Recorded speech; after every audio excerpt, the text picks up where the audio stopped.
You see me right now. I look like I'm, pretty much complete. A little heavy, but complete, right?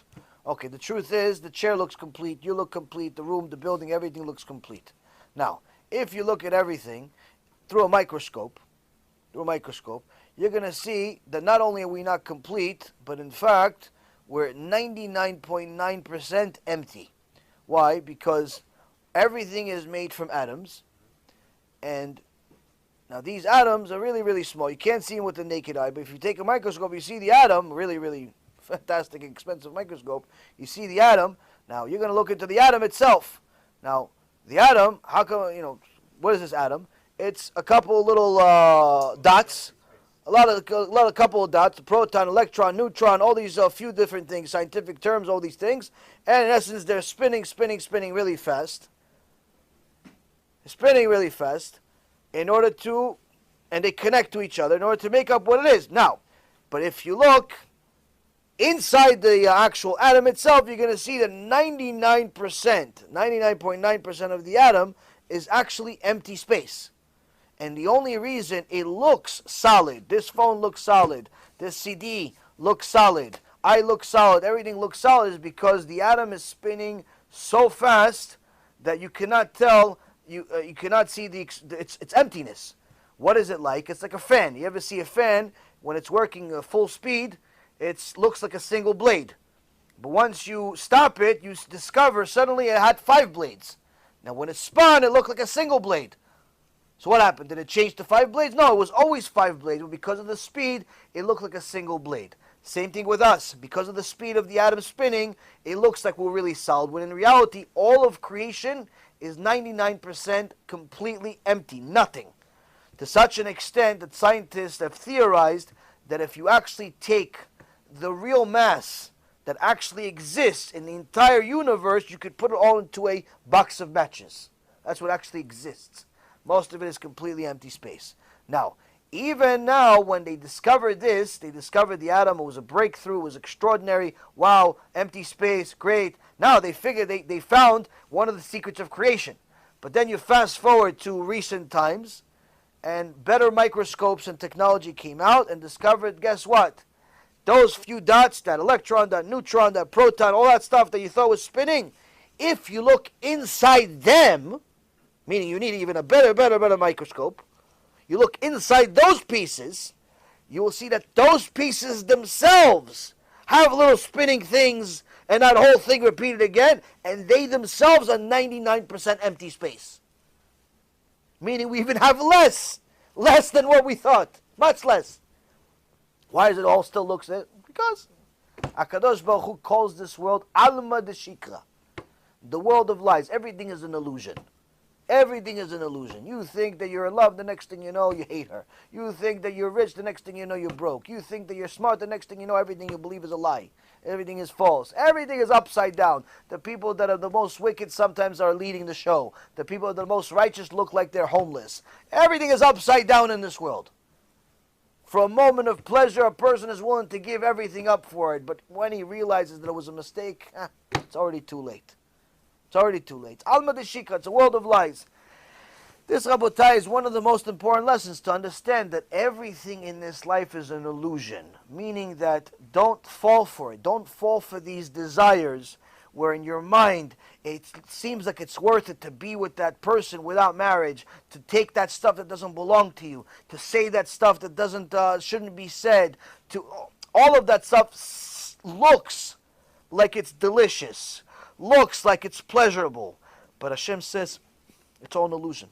It's all an illusion. When you're going to find out, the second you do it, you're going to realize it's not worth it.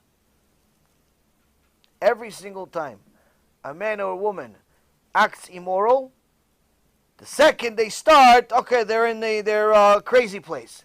But the second they stop, all of a sudden all the questions come, all the doubts come. Should I have done that? Should I let him touch me, this paws of his, without being my husband? Should I let him? Should I have eaten that? Should I have gone there? Why do you have all those doubts? Why do you have all those doubts? How come you didn't have those doubts beforehand? Because beforehand, your mind was clouded by all of the illusion. But it's really good. It's really delicious. Animal instinct. Once you got it out of the system, all of a sudden, that illusion's gone because you saw what it is for real. So now you got clarity. Now you can finally think, no, I'm not going to let this person touch me. No, I'm not going to do this. No, I'm not going to take that. It's not mine. Now you have clarity. So, HaKadosh Baruch Hu created this world in a certain way where you have the opportunity to see the creation itself and appreciate the Creator, but also learn about the Creator. He tells you this world is full of lies, meaning that it's full of things that are going to tempt you to go against me. Why? That's where free choice comes in. I'm going to give you all of the opportunities to go against me. And just as many opportunities to go with me. You'll have just as much chance. If you go against me, you think you'll enjoy this life. If you go with me, you're definitely going to enjoy this life and the next. And that's why it's a very, very important question that is in the minds of everybody that has done tshuva or is doing tshuva, and they always, if they haven't done it completely, they always look at their past. Before I started keeping Shabbat, I used to go this, I used to go that, and they start sometimes doubting their life, their religious life, because their Yetzer Hara only gives them a memory of the good parts of their secular life. They remember when they had money. They don't remember the part when they lost all of it. They remember when they went on vacation. They don't remember when they went on vacation, they got sick, they were vomiting 6 out of the 7 days they were away. They remember that they worked for this company. They don't remember when they got fired and embarrassed in front of 500 people. So the Yetzer Hara gives you the illusion about your past, making you think that maybe your past is better than your present. Maybe your past, when you were secular, chiloni, going against Hashem every day, but you didn't care, you enjoyed the world. But in reality, you had just as many, if not more, problems than you have today. Judaism did not increase your problems. In fact, it did the opposite. But many people give themselves the illusion, or they think that before they did tshuva, their life was better. This is the opposite of true. The opposite of true. Why do you have this? You have this because you still have not committed. You still have not committed to abandon your past. As long as you have not committed to abandon your past, you're always going to have regrets. You're always going to have this shtuyot, this dust in your mind of the past, but only the good parts. You know, it's like people put in their Facebook profiles and different online profiles only the good parts of their life. They're never going to tell you about, they're never going to give you a picture of when, somebody, smashed their car and ran away. They're never going to give you a picture of when somebody embarrassed them, or they got into a fight with their spouse, or their kids cursed them out. They're never going to give you a picture of that or a video of that. What are they going to give you? Oh, they went on vacation. Oh, it's a family picture. Everybody looks so happy. Everybody's dressed up. They're not going to show you the picture of 5 minutes later when the kids spilled ketchup all over their clothes and ruined everything. They're not going to show you a picture of that. They're going to show you a picture of, like, the nice stuff, the moments. That's the Yetzer Hara. Yetzer Hara only gives you the memory of the moments of good. Now, you are, in essence, enabling the Yetzer Hara by not committing 100%.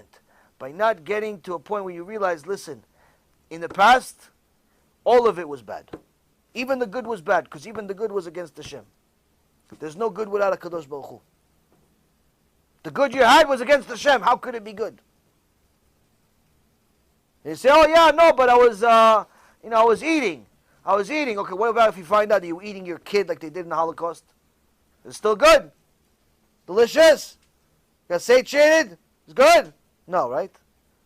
No, but I was making money. What if you find out that all the money you were making was actually because people were selling bodies from Planned Parenthood? They were selling abortion babies. And you realize all the money you made came from that. Still good, that money you're making. Still delicious. You still like it? No, right? What about the rest of the things? Oh, she was so good. We had such a good time. What if you find out that she was somebody else's mother, somebody else's wife?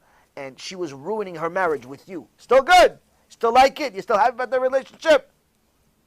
Oh, I love him so much. We had such a good time. What if you find out you ruined his marriage that he had while he was with you, and you ruined his kids, and one of his kids committed suicide because his father cheated on his wife, and he jumped off a bridge because he couldn't handle the divorce, and you're the one, you cute little girlfriend, you caused this. You still happy about this relationship? No. How come? Because once you find out that it was all an illusion, and the only memory that you have was of the small little tiny good moment, but in reality, even that good is bad. Even that good was bad. There is no good without Hashem. There's no good without God. There's no good without God. So once a person understands that their entire past was a complete lie, nothing good, everything was against Hashem. Now I can start living. Why? Because every day I wake up, I say, Modeh ani ishtabach shemo la'ad. I have Hashem. Hashem is with me. Hashem loves me. Hashem gave me life. Another word. Okay, so there's a few things that are a problem. A few things this doesn't work, that doesn't work. This is annoying, that's annoying. Okay, but this is good too. What? I'm with Hashem. People always say, oh, you still have any money? I tell them, you didn't watch the end of the shiur. I lost everything. Ah, wow. Wow, that's too bad. I said, no, Yishtabach Shemo, it's the best thing that ever happened to me. He's losing every single penny. She goes, what do you mean? How does that make any sense? I say, I didn't have Hashem. Don't you understand? Don't you understand? Don't you understand? All the money in the world. You tell me right now, I'll give you $100 million. Go back to Wall Street. I say, thank you. Give it to somebody else. $1 billion, it wouldn't go back to my life. $1 billion. Give me $1 billion cash. Put it, tons, tables. On top of the table, go back, violate one Shabbat. $1 billion. I tell you, give it to your mother. Why are you insulting me like this? You think I'm going to go against the Shem for $1 billion? Go back to being Mechalel Shabbat. Were you insane? Until you get to a point where you're disgusted from your past, you're always going to have these doubts in your mind. But I used to have this boyfriend. I used to have this girlfriend. I used to have money. I used to have this. You still never left. You're like, you're like a half a, you're like a fish that's like half cooked. You're not sure if you're going to get sick or not. You're not sure. And that's what happens. Until you get to a point where you have a clear understanding, a life without Hashem is not a life. Hashem says it's called death. It's death. If you are jealous of secular people, you haven't completed your tshuva. You haven't even begun your tshuva. You haven't begun your tshuva. You're impressed by these rich people that are rich Jewish people that are famous celebrities, and they're going against Hashem. You're jealous of them. You haven't begun to do tshuva yet. Because you still think a life without God is an option for you. Which means you have no idea what you have. You have no idea what you have. Being the most lonely little environment in the world, you by yourself in a room, with a little bit of bread to eat every day and a Sefer Torah, is much better to the infinite power than the richest man on the planet. Richest man on the planet doesn't have God. You in your little room, every day all you eat is one little, 3-day-old piece of bread. That's what you eat. But you have a Sefer Torah with you, you keep Shabbat, you keep mitzvot. You have a little room, little shack, nothing, and bottom of a barrel. You live in like a half a sewer, half a house. You have a much better life than the guy that has $100 billion a month. You don't realize it? You're poorer than dirt. Even with the money, without the money, you have no idea. You have no concept. Why? Because you still think that the illusion is true. You think that this is really solid. I just told you, it's not solid. It's all 99.9% nothing. You want to go verify, go on Google. They'll tell you too. Rabbi Google is good. Knows science, knows everything. But the Rabotai, you have to stop. You have to stop believing the illusion. Now this takes work. This takes time. This takes a lot of itbonenut, a lot of reflection. Analyze yourself. You have to know yourself. Most important, you got to stop. Stop looking everywhere. Stop looking at everybody's pocket. Stop looking at everybody's face. Stop looking at what everybody else has. Stop looking at everything. Grass always looks greener. Always looks greener, but it's an illusion. It's an illusion. Everything is an illusion. You look at yourself, you look at your Sefer Torah, you look at HaKadosh Baruch Hu, nobody in the world is happier than you. But that's why you're going to see people that have trillions of dollars, billions of dollars, all types of things that people think is good. And they're the most miserable people on the planet. They commit suicide. They are addicted to drugs. They're addicted to alcohol. They're addicted to all types of things. Why are they addicted? Why do they have all these addictions? Because all of these addictions are forms of escape from their reality. Because their reality is not like the illusion. Their reality is horrible. You're going to see them laugh in a picture, but not in life. You're going to see them celebrate in a moment, but not in life. In life, they're addicted to a bunch of different things. They're constantly looking for new hobbies and new things to do to occupy time. I know this. I used to be one of them. You do stuff just to keep yourself busy. Oh, I'm going to go to the mall. Why? I don't know, just go shop around. What do you mean shop? You have nothing to do in your life? Go shop around? That's it? No, I'm going to go to my friend's house. For what? Have some coffee, chit-chat. That's it? Chit-chat? Talk to your friends? What are you going to talk about? Oh, we're going to talk about another friend that didn't show up. Psh, wow. Oh, talk about politics. Why do you care about politics? What, you think your opinion matters? That if you guys have a really good conversation, really good debate between you of who should be president, they're going to give you a call. We choose him. We're gonna pick the next president because he won the argument. People have all these discussions about politics, about this, about that. For what? Wasting their life. There's nothing smart coming out of their mind. I was on the way back from shul on Shabbat, and I heard these two teenagers who were walking in front of me. They're having a conversation between them. Hashem Yachem, I didn't know what to do with myself. But, their father was behind me, so I didn't have necessarily an opportunity to talk to these two kids. But the two kids are walking back from shul. Now, what are you going to talk about? You just finished shul in Shabbat. You were in shul for 3-4 hours. At the least, what are you going to talk about? Talk about parasha. Talk about, talk about food. I don't know. Talk about something, connected to Shabbat. You were in shul for 3-4 hours. Or parasha, Gemara, something. What are you talk about? One kid tells the other, he goes, when you sleep a little too much, the more you sleep, the worse your breath becomes. This is the conversation of two kids from yeshiva. This is what we're talking about Shabbat. Now I couldn't help myself. I'm reading a little book, but I hear this. They're next to me. So I'm reading a little thing. I walk around, I read a little book. And I'm thinking, what? Did you just say that? And that's a conversation between two kids. The more you sleep, the worse your breath becomes. I said, I think I just became stupider. I have to use this in a lecture, so at least maybe Hashem will unpunish me. Because now it became, for the purpose of Shiur Torah. Give these two boys zchut, something. Their stupidity was used for Torah. But this is what people talk about. Oh, you want to come over for coffee? Sure. What do you want to talk about? Oh, we'll talk about, a next door neighbor. We'll talk about the economy. We'll talk about all the type of stuff. For what? Nothing. No purpose. No form of wisdom whatsoever comes out of people's minds. No form of wisdom. They talk about do nothing, act about. It's sad. It's sad. That's why, Rabotai, when you have a Kadosh Baruch Hu for real, you know how you know? You know how you know that you have a Kadosh Baruch Hu? You become like David HaMelech, small version. So David HaMelech says, Hashem, I love your Torah so much, all day it's my conversation. All day it's my conversation. All I talk about is you. I talk about Hashem all day. I talk about Torah all day. Now, of course, once in a while, you got to take care of the bills. Oh, honey, we got to take care of this bill. And there's little mundane things you have to do to live, to survive in this world. Okay, did you buy some salt? Did you buy some milk? You have to do that just to live in life.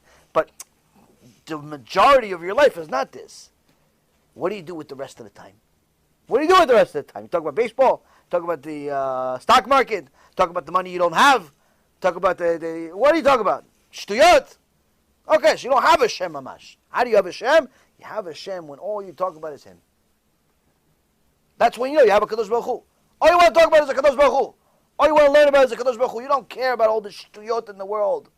All you care about is a Kadosh Baruch Hu. Wow, you say, oh. And that's why the closer you are to Hashem, the further you become from the people that are not. And that's what is one of the growing signs of your tshuva, where you see that the closer you become to Hashem, the less you have in common with the people from your past. Even if you grew up with them for 20, 30, 40 years, your best friend, your brother and sister, your even mother and daughter, whatever it is. But until that point, before you started doing tshuva, you guys were on the same point. You were certain level. But then you started progressing. All you want to talk about is more Shiur Torah, another Shiur Torah, another Chidush, another Parasha, another Gemara, another story about Tzaddikim, more about Hashem, more about Emunah, more about Bitachon. More. All you want is this. The more you get, the more you want, because you see how beautiful it is. It gives your life a meaning. You're developing your mind. You're developing your life. You start feeling there's a purpose to your creation. Everything starts making sense. Everything starts having a value. And then your friend still wants to talk about the weather. So, it took me 15 minutes to get here today, not 14 minutes like yesterday. Why? Because I took the I-95 last time, but this time I took the turnpike. One of the lowest forms of conversation is talking about your traffic, of how you went from one place to the other. This is like the number one conversation that starts off, when you get to somebody. So how long did it take you to get here? 45 minutes. 45 minutes? Crazy. It took me 30 minutes last time. 30 minutes? How'd you go? Turnpike. No, I took I-95. You should listen to me. You should listen to like a Talmid Chacham. I took the turnpike. No, so next time, this time I took a turnpike and it took me an hour. Oh, yeah, because on Thursdays there's traffic. You should have asked me. And that's what they talk about. They talk about traffic. They talk about traffic. You should go to my guy. He knows the road. You should use this app. Use this app. Use Google? No, I use Maps. And they talk about mamash nothing. Nothing. Shtuyot. Empty like the atom. Nothing. Why? They have no Kadosh Baruch Hu. How can you have anything? How can you have anything if you don't have a Kadosh Baruch Hu? It's like a little mouse running around. Even the mouse is like, you know what? I'm going to sleep. Heck with you. You won't even... Talk about traffic. You don't need me for traffic. Do yourself. We're talking about the app. What app you downloaded this week? You're running out of space in your phone. That's what you're talking about. Talking about running space out of the phone. Ma'afti Toratecha kol hayom mesichati. David HaMelech says, I love your Torah so much. All day I talk about it. All day. All day I like your Torah. All day. Okay, so I got to take care of the bills, and I have the kids, and you have the wife, and you have the husband, and you have basic stuff you got to do. But at every single free moment that you're not dealing with the mundane, all day Torah. All day HaKadosh Baruch Hu. All day. All day. Sometimes you're talking about it to help somebody, give them chizuk. Sometimes you're talking about it for yourself. Sometimes you're learning something new. Sometimes you're repeating something again that you've learned already. Sometimes you're telling something to somebody else. Whatever it is, but all that you're involved in it. That's a life. That is priceless. Priceless. If you know what it feels like. But people that live the world of lies, they think that if you have money, or you have a house, or you have a certain woman, or a certain man, or certain possessions, that's better. Well, once you get to that point and you have all that stuff, you realize it's not better, it's actually worse. Because the poor guy has the hopes that one day when he's rich, he'll be happier. The rich guy knows that the money means nothing, and he has nothing to look forward to. That's why rich people are the only ones that have a problem of suicide. Poor people usually don't commit suicide because they still have hope. HaKadosh Baruch Hu is telling us, you don't have to commit suicide, whether you're poor or you're rich. You don't have to become addicted to drugs, whether you're poor or you're rich. You don't have to become addicted to immorality, whether you're poor or you're rich. The only addiction that you should have, that's highly recommended, is HaKadosh Baruch Hu. Become addicted to Hashem. Learn as much as possible about Hashem, and you will see a life that everyone is going to become jealous of. Because you're going to be the only one that's going to walk around like you know what's going on. Everyone is in a panic. 30 missiles. You're walking around like, what? What are you guys scared of? What's happening? What? You didn't hear? Iran declared war. So, why are you so scared? Why, you come to hate your house? No, but maybe it's going to come. Oh, why are you not scared? It's my father did it. What do you mean why I'm not scared? Why won't we be scared? I tell my father what to do. My father's the one that shot the missiles. What do you mean your father? Your father's Iranian? No, Kadosh Baruch Hu, you moron. Kadosh Baruch Hu shot the missiles. Kadosh Baruch Hu shot the missiles. What do you mean?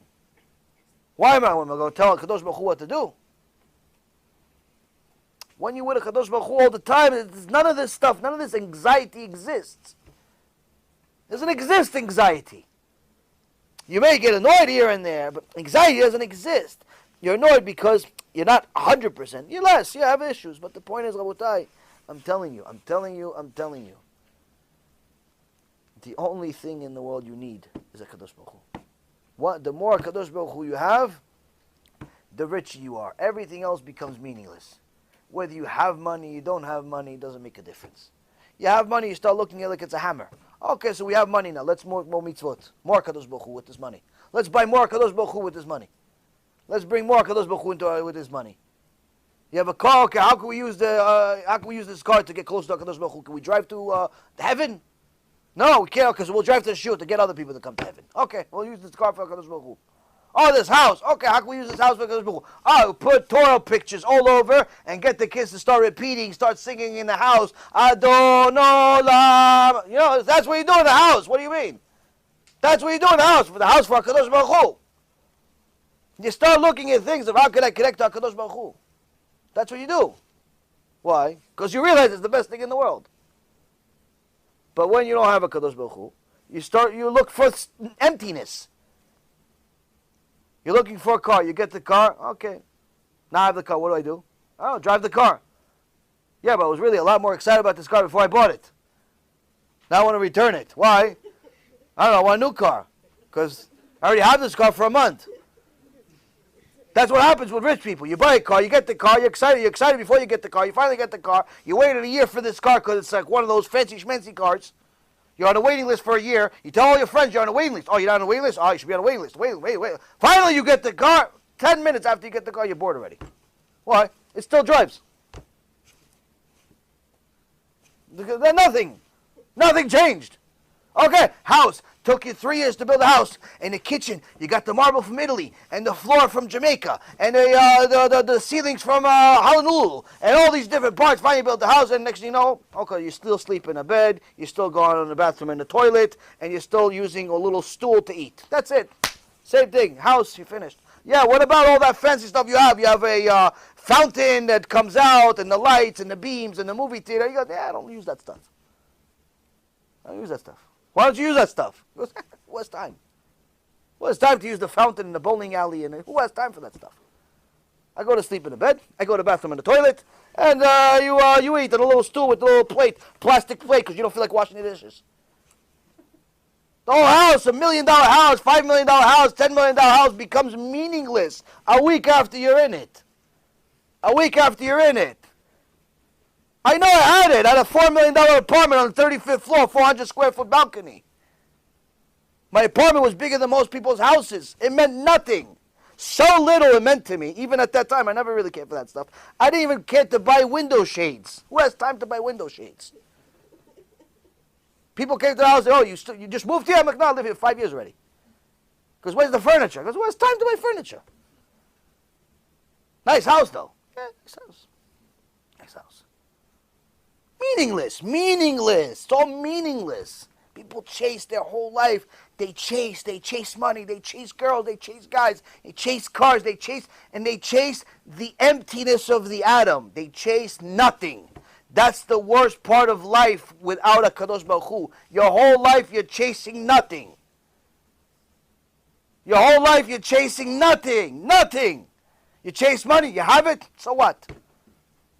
You have money, what do you think? If you have money, you have $10 million, $20 million. What do you think? You count the money all day like Uncle Scrooge in the cartoons? 1, 2. What do you think? You swim in it? You have a little cave and you go and jump inside with the gold coin? No, it's in a bank. It's digital.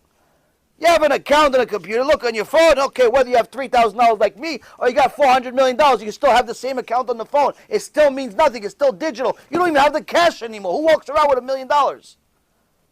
Nobody. It's nothing. Oh, okay, I need to buy stuff. Okay, so use the PayPal, use the credit card, or use some application to go buy something. Well, so you buy something, big deal.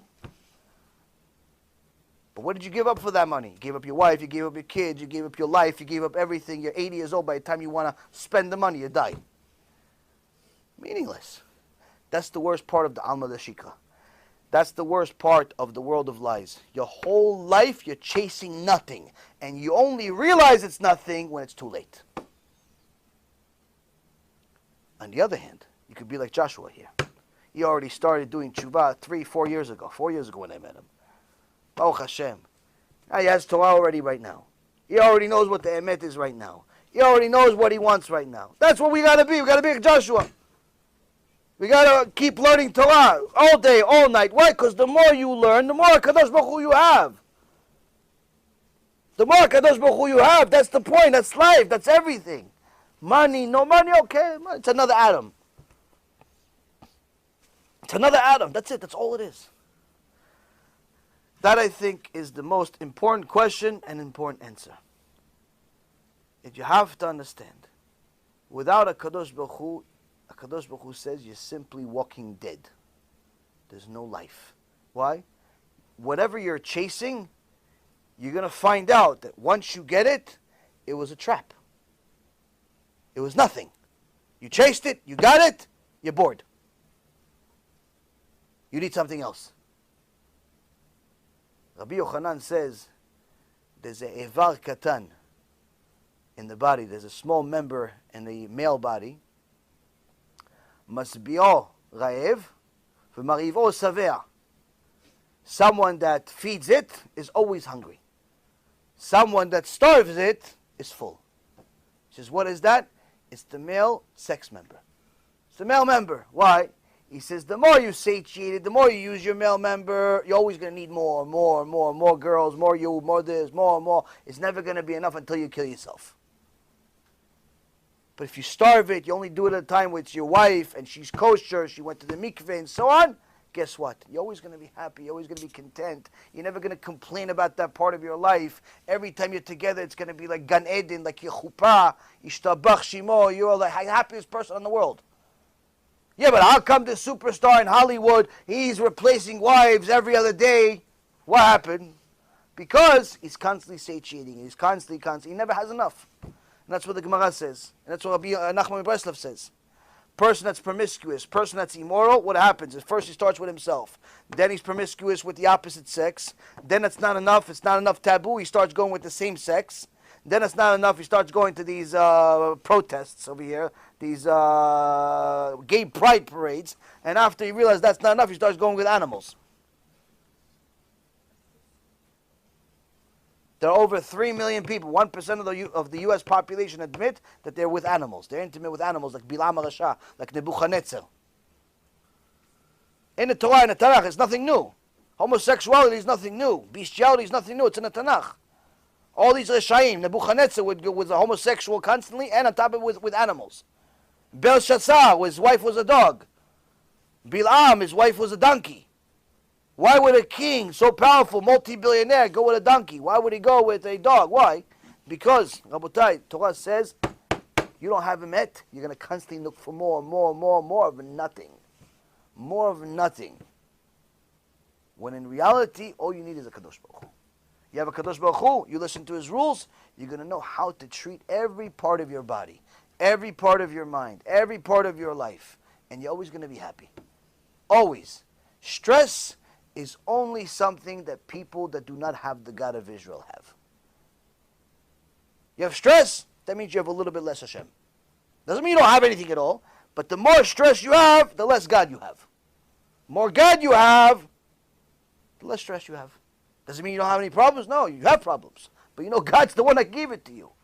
So it's a little more God today. You have extra God today. You have extra Hashem today. Why? He gave you more problems today. Shtabach Shimo. Shtabach Shimo. That's what you got to get to. You got pain? Oh, Shtabach Shimo. I got more pain. I got more Hashem. Hashem wants my attention. I'm suffering in pain. Baruch Hashem. You care enough about me to remind me that I have an arm, that I have a leg, that I have a back, that I have a stomach, because it all hurts. I forgot I had a stomach until it hurt. I forgot I had a back until it hurt. Ishtabach Shimo. Who thinks about their back? Did any of you guys think about your back today? You thought about it. You know why? Because it hurts you. That's why. That's why you thought about your back. But the average guy didn't think about his back. Why? Because it didn't hurt. You have pain, say, Ishtabach Shimo, I have an arm, that's why I know I have an arm. Why? It hurts. Sometimes HaKadosh Baruch Hu gives me such a present, he makes my entire body hurt. I say, Ishtabach Shimo, I have a body. I have a body. It hurts. Ishtabach Shimo. How many people wake up in a day and say, Baruch Hashem, I have a body? Most people are like, I need to lose some weight. I need to lose some weight. Lose some weight. You have a body. You have a nose and it works. You have ears, you have eyes, they work.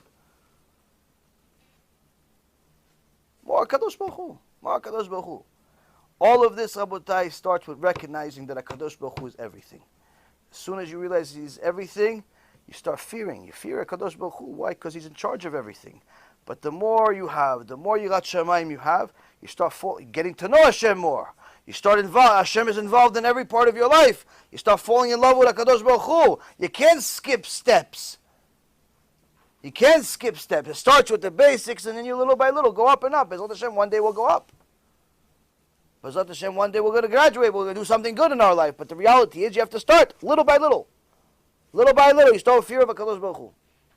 The more you have of HaKadosh Baruch Hu, the less you're going to need from this world. That's why you see the biggest tzaddikim in the world. You see the Rav Kanievsky. You see Rav Kaduri. You see his father, the Steipler Gaon. You see Baba Sali. All these big tzaddikim. You see their houses. You'd say maybe a homeless shelter looks better than this house. But you look at them, you look at their face, happiest people on earth. One time I saw a picture. My friend sent me a picture of Rav Kanievsky learning Torah. And now, Rav Kanievsky, Baruch Hashem, you could get a lot of pictures of him learning Torah. But once in a while, you see Rav Kanievsky, he gets like chidush, and you see how his face lights up. You see his face, and it's like, that's happiness. You're not seeing any parties, any bells, any funny hats. No. You see happiness. I said, that's what happiness looks like. Why? He has HaKadosh Baruch Hu. Yes, that's his whole life. It's HaKadosh Baruch Hu. That's it. Now, what do you think? He got there by not being afraid of Hashem? You think he got there by breakdancing in the middle of the streets with his truck? Doon, Rebbe this, Rebbe that? No. He got it by learning Torah, doing mitzvot, adding more and more of Hashem into his life. The more you have HaKadosh Baruch Hu, the less you care about the house and the jingle bells over here and all the lights and what shade and what this. Who cares about that stuff? Because you realize it's all nothing. It's all nothing. Can you enjoy stuff? Sure, go enjoy it, no problem. But remember, the more you enjoy this world, the less room you're giving for HaKadosh Baruch Hu. Be'ezrat Hashem, this will give us a little needed lesson. Perhaps I needed it, you needed it, somebody needed it, because I said it, and Hashem gives me the words to say. This gives us a needed shiur of really what's important in life. Because all of us have had these questions, either today, yesterday, tomorrow. All of us have these questions. What's the point? What's the purpose? Why am I here? Why is it so tough? Why is it not tough? Why is it tougher for him? Why is it easier for him? Everybody looks at all types of things. It's reality. This is the answer of all answers. It's the purpose of life. Now, you can try it the hard way and keep chasing nothing. Or you can listen to somebody that had a few things in his life, and they tell you, whether you get it or not, nothing's going to change. Money does not change your problems. All it does is allows you to arrive to your problems with limo. That's it. The only thing that's going to change your life in a positive way is HaKadosh Baruch Hu. Only thing that's going to make you happy is HaKadosh Baruch Hu. Only thing that's going to give you a purpose is HaKadosh Baruch Hu. That's it. Everything else is a trap. Everything else is emptiness, like the atom. But it looks full. It looks complete. You can keep trying to chase it, but you're wasting time. Why? Why waste time? Learn as much as you possibly can. Add HaKadosh Baruch Hu to as many parts of your life as you possibly can imagine. And I promise you, you will be not only the person that's happier, but you'll be the person that everyone admires and everyone wants to be like. Because everyone is looking for what you already have. And that way you could be the biggest Kiruf personality just by your existence. They see you and they want to be. They're going to ask you, how are you so happy? How do you, what do you don't have money for rent? How are you so happy? How come you don't have any anxiety? Say, I have a Kadosh Baruch Hu. When he wants to give me the money for rent, I'll have the money for rent. Until then, I have him in different ways. What's the question? Bezrat Hashem, give us enough chizuk. Hopefully you guys enjoyed it as much as I did. Baruch Hashem, Baruch Adonai L'Olam. Amen ve'amen.